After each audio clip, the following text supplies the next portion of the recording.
네, 반갑습니다. 김지순이고요. 어, 밑바닥에서 올라오는 것 중에 가장 힘든 게 뭔 줄 아세요? 감정이에요. 이 감정 때문에요. 내가 더 앞으로 나아갈 수 있고, 좀 빠르게, 1년, 2년, 3년 만에도 내가 비대칭적으로, 비선형적으로 빠르게 성공할 수 있는데, 내가 내 감정에 빠져서 정말 많은 것을 잃고 있다라는 걸 기억해 보셔야 됩니다. 이거에 대해서 제가 말씀을 드릴 건데요.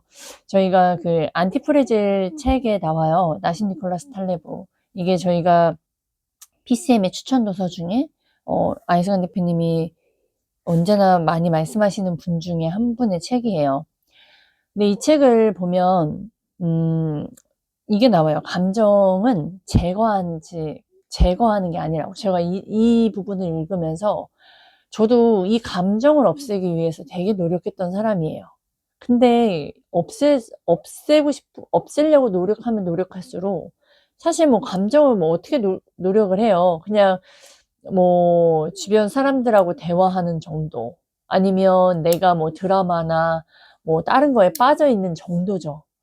그러니까 이 감정을 없애려고 되게 그리고 내가 이 감정을 그러니까 이 감정이 있다라는 거를 인지하고 이거를 계속 부여잡고 있는 순간 더 늪에 빠집니다.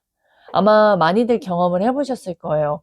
그리고 또한 저처럼 임신 중에 있는 사람들도 똑같을 거예요. 오히려 내가 임신했으니까, 내가 이랬으니까, 이렇구나. 그냥 모든 것을 다 임신한 결과, 호르몬 차이, 호르몬 변화로 인해서 내가 또 이런 거야. 그러버리면 그 안에서 많은 것을 깨닫고 많은 것을 배우고 내 인생에서 내가 빠르게 성공할 수 있는 부분이 지금의 삶을 원하지 않잖아요. 우리는 더 나은 삶을 원하는데 특히나 우리는 이게 돈을 벌려면 되게 감정을 잘 다루고 이성적인 사람들이 돈을 잘 벌거든요.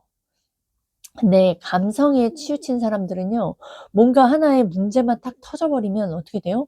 주저앉게 돼요. 도망가게 됩니다.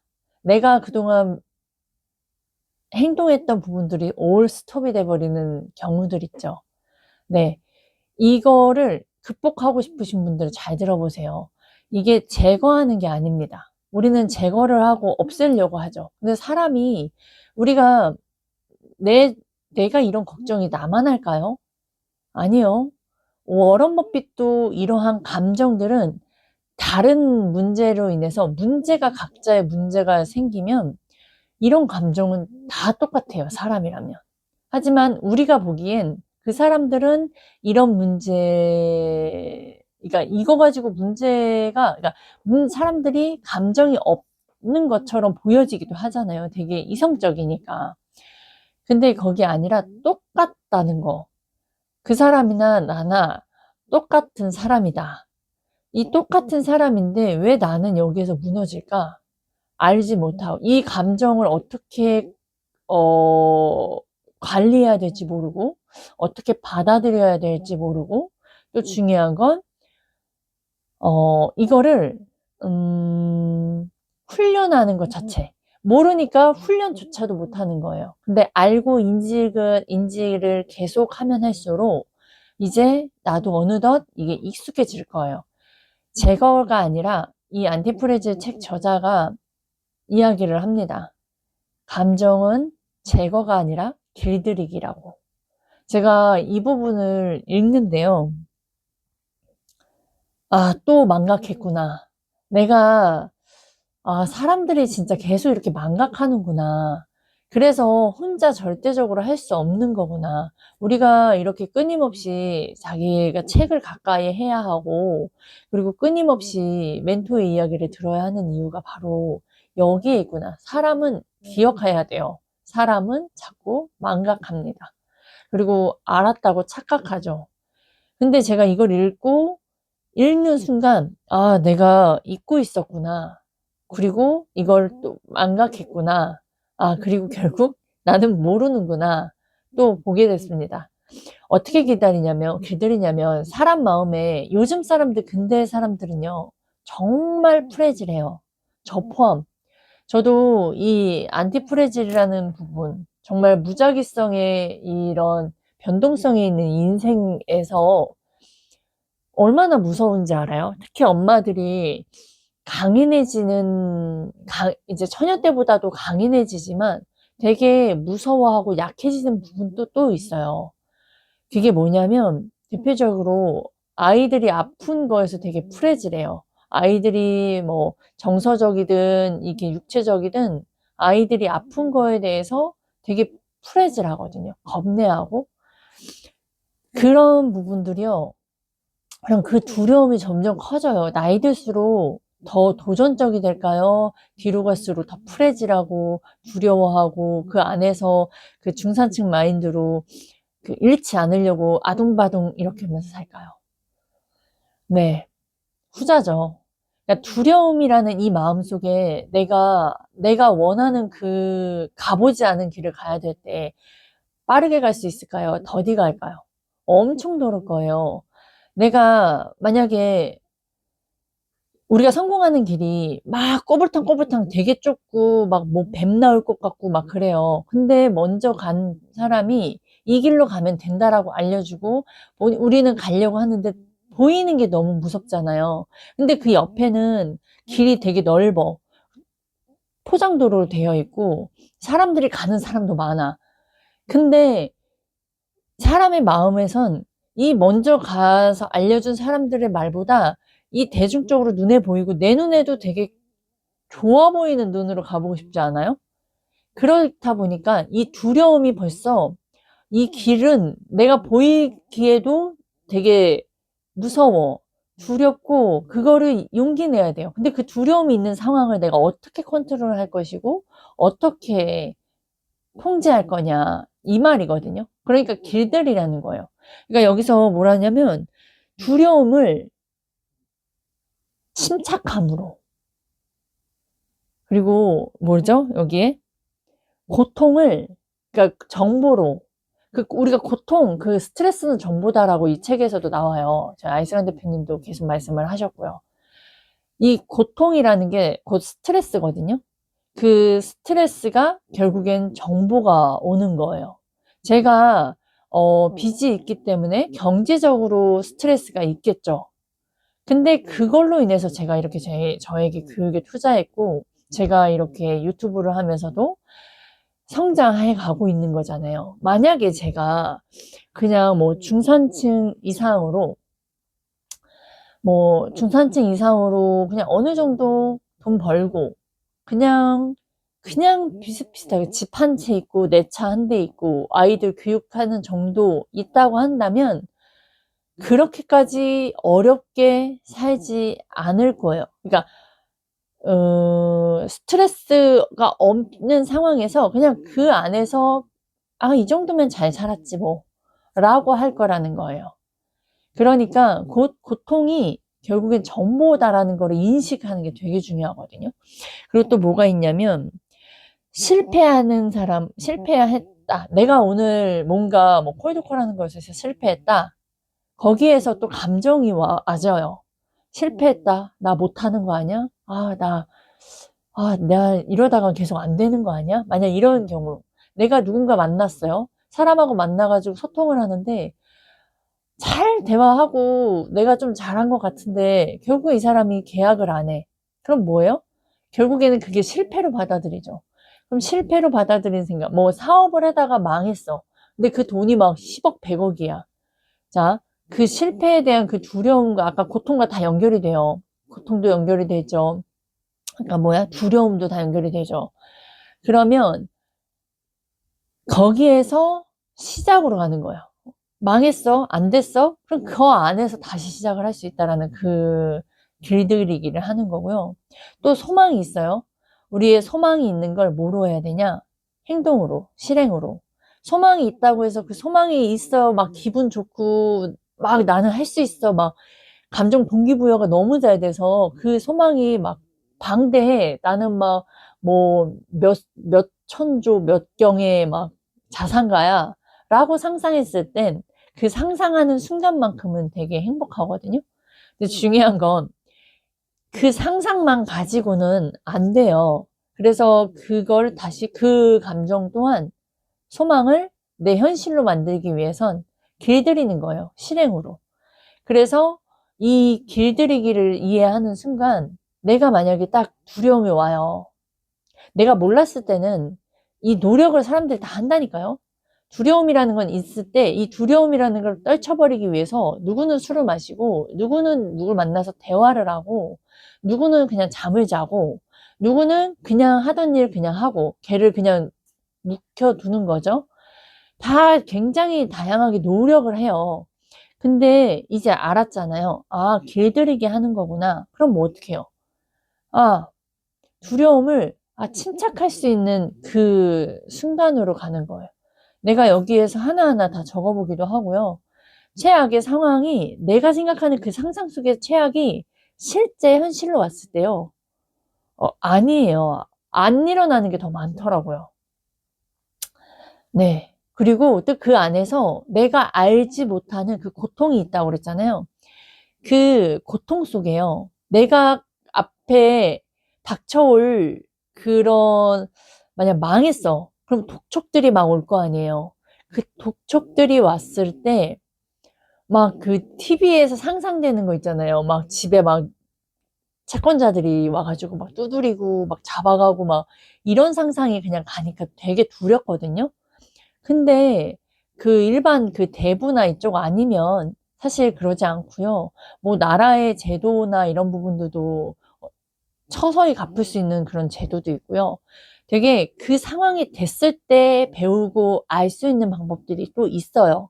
그러니까 미리 내가 그거를 미리 겁내서 그 두려워하는데요. 그 상황이 닥치면 그 안에서 배워나가고 또 내 무의식에 이렇게도 해볼까 저렇게도 해볼까 그리고 이제 문의하고 기관이나 이런 데다 또 문의하게 되고 그래서 막상 그 내가 상상으로 나는 그렇게 하면 정말 못 살 것 같아 라고들 이야기를 하는 이야기들이 만약 그게 현실이 되잖아요. 감정은 있지만 그 안에서 또 내가 포기하지만 않고 또 찾죠. 그 안에서 해결해야 되니까. 찾다 보면 길이 있다. 그래서 길은 반드시 있어요. 그리고 없으면 뭐 만들어라 이런 말들이 있잖아요. 그냥 듣기엔 좋은 말 같지만 만약 현재 내 안에 지금 뭔가 뭐 자녀가 아프다거나 막 이제 이런 것들도 있고 그리고 돈이 계속 벌어도 끝이 보이지 않는 부분들, 경제적인 부분들, 또 사람들하고도 잘 지내고 싶고 하는데 그런 부분도 해결이 되지 않는 부분들 다 괜찮아요. 그 안에서 내가 그게 다 정보고 그 고통이 스트레스다라는 거를 인지하시면, 기억하시면 이 안에서 내가 해낼 수 있는 부분도 깨달을 수 있는 부분들이 반드시 있습니다.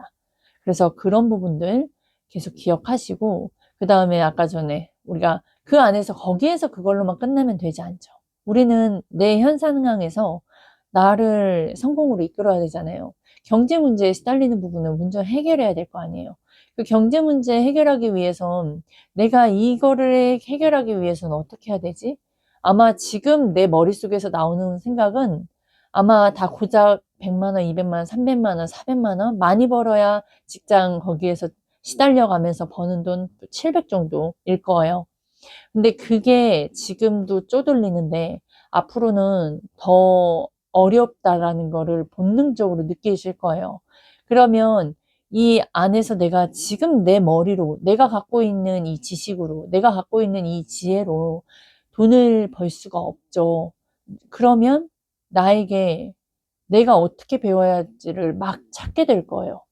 지금처럼 저는 이 책을 모르고 저희 아이승환 대표님을 몰랐다면 그리고 저에게 끊임없이 교육에 투자하지 않았다면 어떻게 됐냐 그 두려움 속에 이렇게 막 갇혀서 공황장애 지금 많이 시달리고 있는 뭐 공황장애 정신질환 이런 거 막 선망증 이런 것들에 시달렸을 거고요. 그리고 엄청 남 탓을 하고 인생 되게 불공평하다. 막, 그리고 그거를 내 자식에게 똑같이 남겨줬을 거고요. 우리 자식이 또한 그걸 이어서 살 겁니다. 그래서 이거를 아는 것과 모르는 거. 우리가 양반 시대에 옛날에 조선시대에는 양반들만 책을 봤잖아요. 교육도 돈 있는 사람, 양반들만 교육을 받았어요. 왜 그랬을까를 한번 생각해 보세요.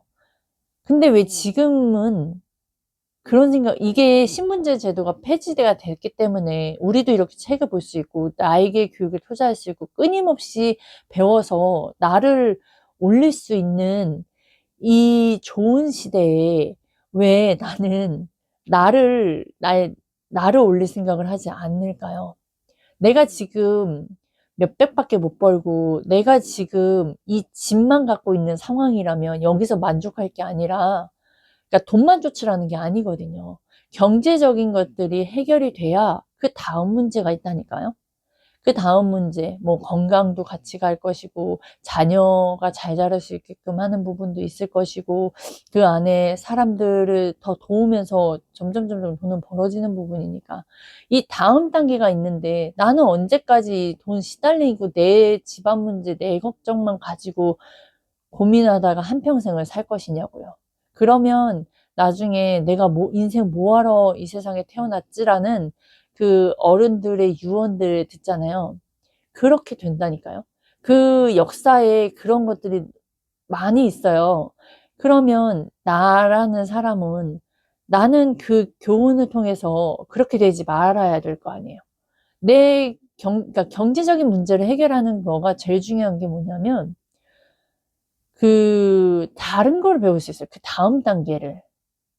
그 버는 과정 안에서도 굉장히 많은 걸 배워요. 아까 뭐였어요? 처음에 그 길들이기 중에서 그 두려움을 침착함을 길들이는 거라고 했잖아요. 그 두려움에서 만약에 두려움에 갇혔다면 이 침착함을 배울 수 없었을 거예요. 근데 이거를 제가 오늘 또 깨닫고 이거를 부정을 긍정으로 바꿔주는 거잖아요, 지금. 부정만 갖고 있었으면 나는 부정을 선택해서 계속 부정적인 생각으로는 결국엔 부정적인 행동이 나올 수밖에 없어요. 그럼 부정적인 행동이 나오면 그게 퍼져요. 우리가 긍정인 거, 이게 뭐 기사들도 긍정인 뭐 누가 선행했다가 잘 퍼져요. 누가 죽었다, 마약했다, 뭐 성폭행했다, 이런 내용이 더 잘 퍼져요. 안 좋은 게 잘 퍼져요. 그러면 내 안에 부정적인 것이 내 가족들에게 영향이 갈까요? 안 갈까요? 간다니까요? 그러니까 내가 긍정인 게 되려면 결국엔 여기서 알려주잖아요. 뭐라고? 길들이라고. 감정을 통제해야 우리가 그 다음이 있어요. 우리 인생 지금 내가 살고 있는 거 여기서 만족해서도 안 되고 또 여기에서 너무 불만을 가져서도 안 돼요. 이 두 가지를 같이 갖고 가셔야 돼요. 항상 밥의 전략을 기억하셔야 돼요. 되게 극단적으로 어느 정도 나는 중간 위치에서 그냥 목숨만 부지하고 사는 건 되게 비겁한 거고요. 극단적으로 되게 극단적인 표현이 맞는 것 같아요. 정말 두려움을 느낄 때도 극단적으로 느끼겠죠. 근데 그 두려움 느낀 것에서도 그 안에 침착할 수 있는 것을 정말 그 하나하나 오히려 꾸물거리기도 해보고 그리고 오히려 그 안에서 실패도 많이 해보는 거고 근데 그 실패 속에서 자 이렇게 책을 볼 수 있다라는 이런 여유 그리고 내가 어떻게든 해결해 보기 위한 여유 그 다음에 멘토를 찾으라고 늘 말씀을 드리죠. 멘토님을 통해서 내가 계속 나 자신을 계속 보는 거예요. 나 자신을 알지 못하면요. 지난번에도 말씀드렸던 시한폭탄, 주제 파악 못한 사람들은 시한폭탄을 안고 사는 거다. 네. 정말 중간중간 계속 그 주제 파악 해가면서 셀프 피드백까지 같이 가야 됩니다. 그것도 되게 극단적이에요. 되게 나 자신이 똥멍치 갖고 너무 싫고 막 이렇게 그 성경에 있어요. 죄인 중에 내가 괴수라고. 그러니까 내가 제일 못났고 제일 찌질이 같고 막 그래요. 근데 또 그 안에서 내가 나니까 할 수 있고 내가 제일 잘했고 오늘 그 누구보다도 내가 이렇게까지 했다라는 또 그 극단적으로 나를 칭찬해야 되고 나를 인정해주는 내가 돼야 돼요. 왜냐 여기에서 한쪽으로 치우치면요. 마태이가 하든지 아니면 뭐 자살을 하든지 뭐가 이렇게 될 거예요. 그래서 이 두 가지의 밥의 전략 아까도 두려움을 느끼는 거를 부정을 긍정으로. 근데 그거를 막 감정으로만 하는 게 아니에요. 다 이 길들이기 위한 거는요, 다 실천이 들어가야 돼요. 그냥 가만히 있어서가 아니에요. 내가 이거를 처음에는 생각도 들어가죠. 인지도 하죠. 근데 이거를 뭐 예를 들어 두려움이 들어왔을 때 이걸 기억 못하면 어디다가 적어도 놔야 돼요. 적어서 계속 봐내야 돼요. 그래서 그거를 계속 봐내고, 제가 이제 PC 쪽 옆에다가 막 이제 포스트잇으로 많이 이렇게 붙여놨어요. 그때 내 마음에 계속 변동이 있잖아요. 감정의 변동이 상황에 따라. 그러면 그때 나를 끄집어내야 되는 부분들이 내가 계속 봐내야 되고 읽어야 돼요. 왜냐하면 자꾸 망각한다니까요, 사람은. 그래서 어떻게 해야 되냐? 우리는 감정을요, 그동안 너무 없애려고만 노력했고, 이게 있는 거에 대해서를 힘들어 했는데, 아니, 내가 이렇게 생긴 걸, 근데 이게 나만이 아니라 사람 자체가 다 이런 걸, 그거를 바꾸려고 했으니 엉뚱한 걸 붙잡고 우리가 해결하려고 했어요. 그러니까 그거는 아니고, 감정이 있는 걸 인정하시고, 그 감정을 어떻게 길들여야 되냐? 다르게, 긍정으로. 다시 한번 정리를 해드리면, 근데 외워지진 않네. 두려움은 침착함, 그 다음에 고통은, 그 다음에 정보, 그 다음에 뭐죠? 실패를, 그 다음에 시작으로, 마지막이 소망을 실행으로, 실천으로. 그렇게 해서 길들이는 걸 계속 반복하시면 결국엔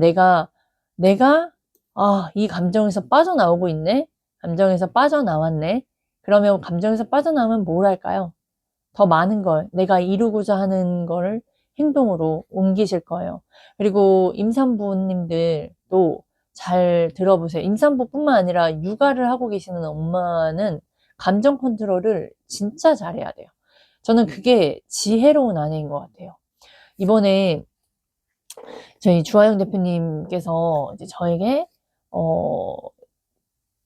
조언을 해주신 부분들이 있었어요. 그게 뭐냐면, 내가 말해서 해결되지 않는 부분은 굳이 꺼낼 필요가 없다. 제가 그때 그랬었잖아요. 제가 배운 게, 저의 뭐 잘한 점, 못한 점이 누군가를 돕는 거라면 얼마든지 얘기를 하되, 근데 오히려 내 문제, 내 감정을, 그냥 좀 편해지고 싶어서, 그리고 그냥 쉽게 해결해주고 싶어서 이야기하는 부분들이 있어요. 여자들은 특히나.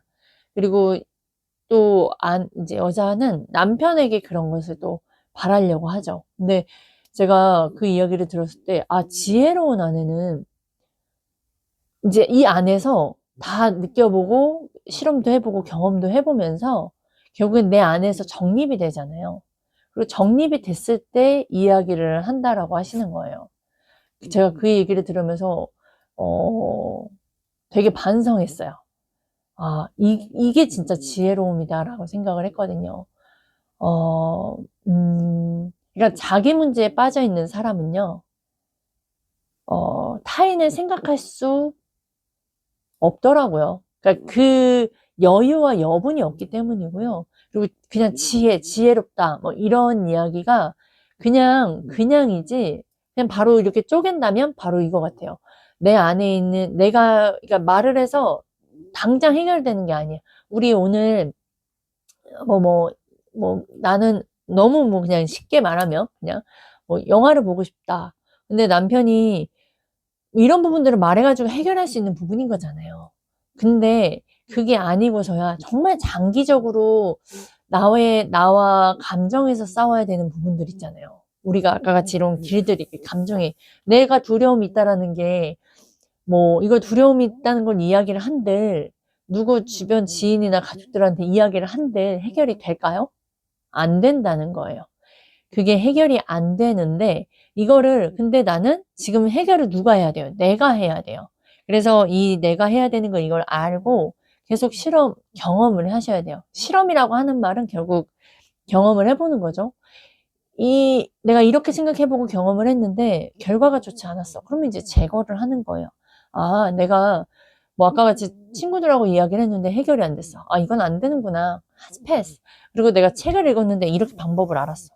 아, 이렇게 좀 뭔가 내가 안에 뭔가 해결이 되지 않는 부분들은, 아, 이렇게 지혜로운 사람들이 이 사람들이 살아보고 좋다라고 남겨져 있는 이 노하우를 내가 배우면 되구나. 그걸 인지하고 행동하면 되구나. 이렇게 해서 점점 이걸 행동하다 보면 나 또한 지혜로운 사람이 될 것입니다. 여기까지 하겠습니다.